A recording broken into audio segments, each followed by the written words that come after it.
আসসালামু আলাইকুম। Welcome back to my another new blog. অনেকদিন পর একটা ছোট্ট ভিডিও নিয়ে এসেছি। এই যে আমার মেয়ের কলেজের সামনে এসে দাঁড়িয়ে আছি। তখন সকাল ৬:৩০ বাজে। কারণ আমার মেয়ে আজকে পিকনিকে যাবে। তো এটা হচ্ছে গতকালকের ভিডিও। অনেকদিন ধরে ভিডিও মেক করতে পারি না। তো আলহামদুলিল্লাহ আমার মেয়েকে মাশাআল্লাহ অনেক সুন্দর লাগতেছিল। কারণ ওরা সিভিল ড্রেসে যাবে।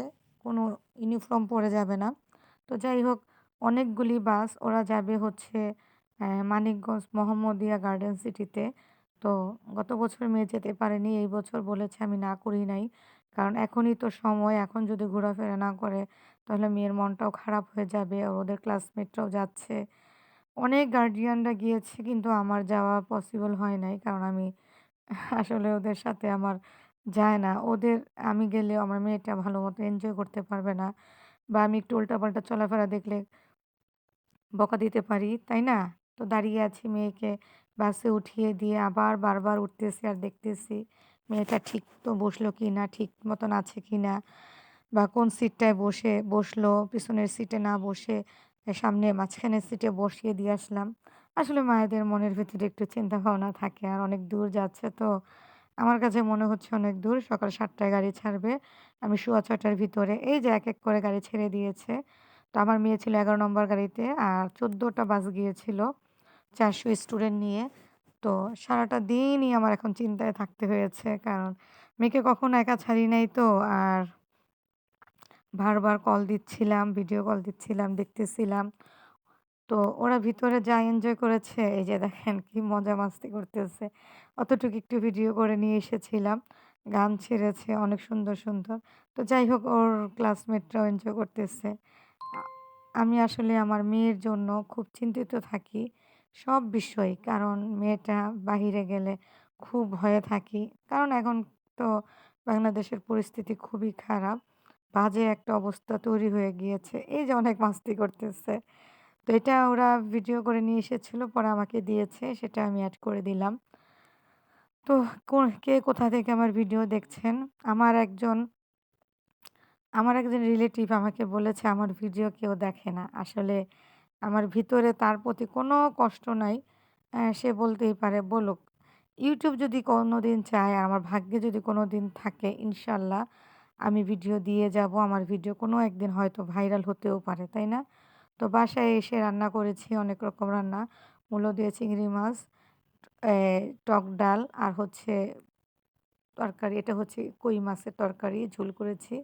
আর গতকালকে রুই মাছের তরকারি ছিল আর রাত্রে পান্তা ভাত ছিল। ওগুলি রেখে দিয়েছি। যদি খেতে ইচ্ছা করে খাবো, আর না খেতে ইচ্ছা করলে ফেলে দেব। এই ছিল আজকে সারাদিনের আমার দুপুরের খাবারের মেনু। মেয়ে তো বাসায় নাই। সারাটা দিন খুব টেনশন ফিল করতেছি। মেয়েটা কোথায়? এখন আসতেছে না কেন? এই গিফটগুলি আমার মেয়ের কাজিন মালয়েশিয়া থেকে ওকে গিফট করেছে। পার্সটা আমাকে গিফট করেছে। মেয়ের জন্য ২ টা কানের দুল আর ওই নিভিয়া ক্রিমটা।